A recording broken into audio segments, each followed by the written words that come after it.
বাবু মৃণাল দেব Chowdhury barrister Saidul হক সুমনকে ফুলের তোড়া দিয়ে শুভেচ্ছা জানাচ্ছেন হিরাম রঞ্জন পাল। এরপর করে ব্যারিস্টার সাইদুল হক সুমনকে শুভেচ্ছা জানাবে আমাদের উৎসব কমিটির আরেকজন সদস্য বাবু মৃণাল দেব চৌধুরী।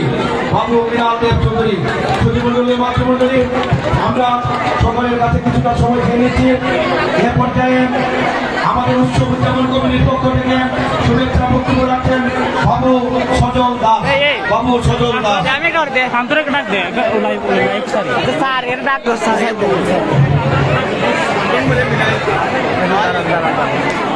বাসুদেব বাড়ি উৎসবের 50 বছর পূর্তি উপলক্ষে আজকের এই অনুষ্ঠান শেষে আমাদের সোনারগাঁয়ের গর্বিত সন্তান সামাজিক নান্দনিক স্মার্ট শেখ হাসিনা সরকারের নির্বাচিত সোনারগাঁ মাধবপুরের মাননীয় সাংসদ আমাদের স্নেহস্পত সকলের আদরের ব্যারিস্টার সাইদুল হক সুমন। আমরা সবাই হাততালি দিয়ে সবাই ওনাকে গ্রহণ করি। আমরা যে মন্দিরে দাঁড়িয়েছি এই মন্দিরের ঠিক পিছনে এই ব্যারিস্টার সুমন এমপি হওয়ার আগেও সোনারগাঁ থানার এমন কোনো মন্দির নাই হিন্দু বুদ্ধ খ্রিস্টান সংগঠনের মাধ্যমে প্রত্যেকটা মন্দিরে উনি আম গাছ দিয়েছেন। এই মন্দিরেই ওনার আম গাছ লাগানো হয়েছে। আমার খেয়াল নেই আমাদের এখানে উপস্থিত আমাদের সংগঠনের হিন্দু বুদ্ধ খ্রিস্টান সংগঠনের সভাপতি সম্মানিত বিধান পাল আমাদের সাথে উপস্থিত, যিনি এই একটু আগে অনুষ্ঠানে উপস্থাপন করেছেন, যিনি এই উৎসবে সবসময় পরিশ্রম করেন, সুন্দর একটা অনুষ্ঠান পরিবেশ তৈরি করেছেন আমার প্রিয় বর্গের প্রণয় পাল, আমাদের সত্যনাথের শো। সবাইকে নমস্কার, শুভেচ্ছা।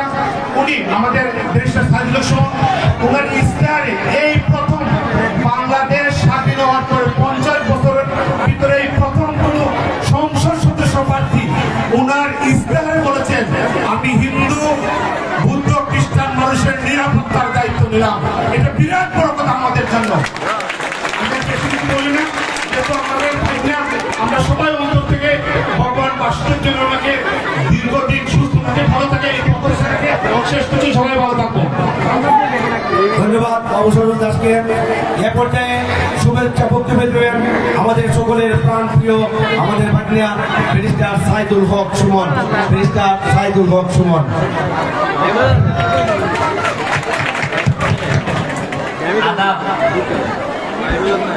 আমি আসলে বুঝতেই পারতেছি না যে আপনারা আমার এইভাবে এমপি বানাই দিবেন, আমার ধারণা ছিল আপনারা এইভাবে ভোট দিয়ে আমাকে এমপি বানাবেন। কারণ আপনারা এখনো হয়তো মাথার মধ্যে আছে যে এমপি হইতে গেলে বড় পাঞ্জাবি পরা লাগবে বা সুটফুট পরা লাগবে, পেটটা অনেক মোটা হওয়া লাগবে। আমার কিচ্ছুই নাই। আমার এরকম আমি বিশ্বাস করি যে কামলা, আমি বিশ্বাস করি এমপি মানে সে আইন প্রণয়ন করবে সংসদে, আর এলাকায় আসলে রাস্তা বানাবে, এলাকায় আসলে যে জায়গায় ময়লা পরিষ্কার করবে, যে জায়গায় মাইনরিটি মানুষ আছে তাদেরকে মেজরিটির মতো ক্ষমতা প্রদান করবে। এইটাই এমপির কাজ। এখন আমি যদি এমপি হওয়ার পর সেন্টেন্স দিয়া যদি ভালো গড়নট লাগাইয়া চশমা লাগাই ফেলি, তাইলে তো আমি সেবা করবো কখন? আগে আমাদের এলাকার মানুষের ধারণা পাল্টাইতে হবে। এমপি মানে লোকেরা আমি বিশ্বাস করি যে বাচ্চার বাবা নাই এই এলাকার এমপি হচ্ছে গিয়ে তার বাবা। যে বাচ্চার বাবা মা কেউ নাই এই বাচ্চার বাড়ি হবে এমপি বাড়ি।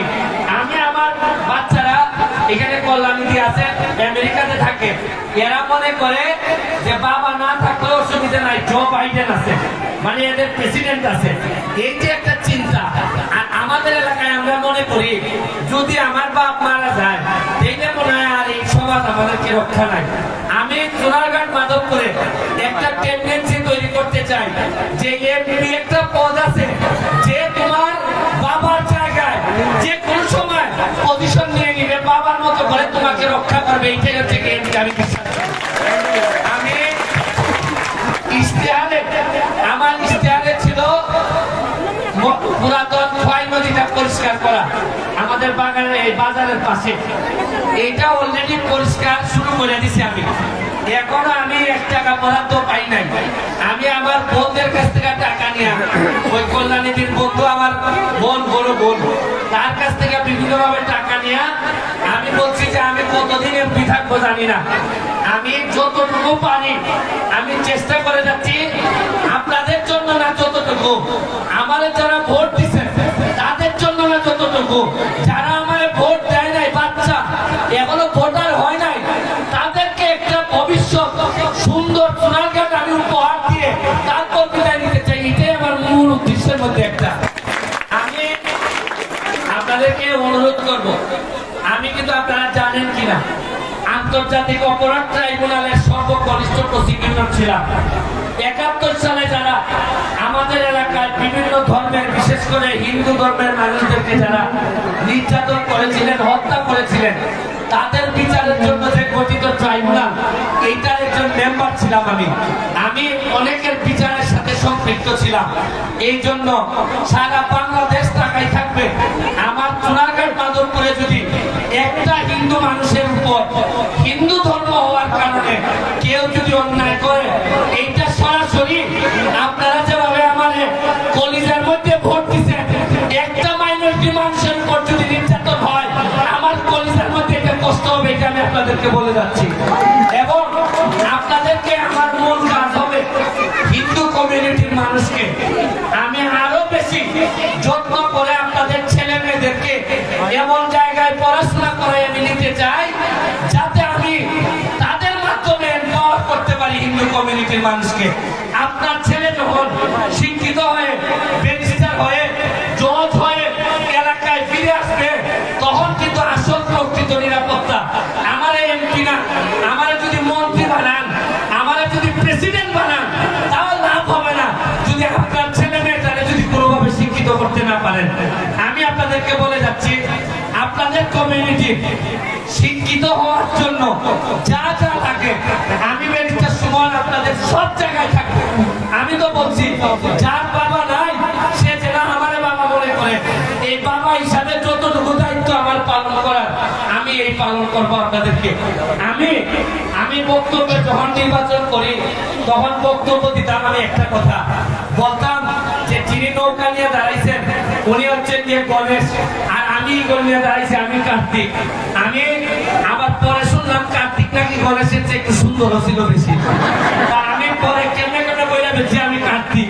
এই জন্য আপনারা মনে হয় কার্তিক মনে করিয়া আমার এত ভোট দিচ্ছেন যে আমার কলিজা পুরা জ্বালাই গেছেন, এত ভোট আপনারা দিচ্ছেন। আমি আপনাদের প্রতি আমার আশীর্বাদ চাই, সারা বাংলাদেশ তাকাই থাকে যে আমি কি বলি, আমি কি করি।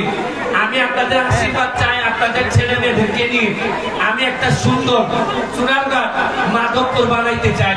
আমি তো বলে রাখছি আমি 5 বছরের ভিতর সোনারঘাটটার এমন জায়গায় নিয়ে যেতে চাই, সোনারঘাটের মানুষ যেন, বাইরের মানুষ যেন আফসোস করে, আরে সোনারঘাট থেকে যদি একটা মেয়ে বিয়ে দিতে পারতাম, এই আফসোসটা যেন করে, এই জায়গায় আমি সোনারঘাটকে নিয়ে যেতে চাই। আমি আবারও আমার বিধান মামা, আমার প্রণয় মামা, এটা আসলে আমার পুরা মামুর গোষ্ঠী, আমার মামুর গোষ্ঠী সব আমার বন্ধু লিটন। এখানে আমাদের রজবালের চেয়ারম্যান সাহেব আসছেন, আমাদের রজবালের চেয়ারম্যান সাহেব সহ যারা আসছেন। আপনারা উৎসব আপনাদের, কিন্তু ছোটবেলা থেকে এই উৎসবের মালিকানা আমাদের কিছু আছে, কারণ আমরা উৎসব মানে মনে করতাম যে কিছু টাকা জমায় আইসা এই জায়গার মধ্যে কেনাকাটা করা লাগবে। আমি এখনো বিশ্বাস করি ধর্ম আমাদের আলাদা হইল, আপনাদের যেমন আমার উপর মালিকানা আছে, অধিকার আছে, আমিও বিশ্বাস করি ধর্মের কারণে আমার অধিকার পূর্ণ হইতে পারে না। আমার মামুর গোষ্ঠী যেভাবে আমার অধিকার আছে, আপনাদের উপর আমার অধিকার আছে, আপনারা আমার উপর অধিকার আপনারা পালন করবেন, আমি আপনাদের উপর অধিকার নিয়ে কথা বলবো। এই প্রত্যাশা রেখে আপনারা আমাকে সহযোগিতা করবেন, এই আশীর্বাদটুকু চেয়ে আমরা এক সময় এখানে ধর্মের নামে কোনো বিভেদ থাকবে না, আমরা সবাই মিলে আমরা বঙ্গবন্ধুর সোনার বাংলা বানাইতে চাই। এই প্রত্যাশা এবং প্রমিস করে আজকের মতো বিদায়।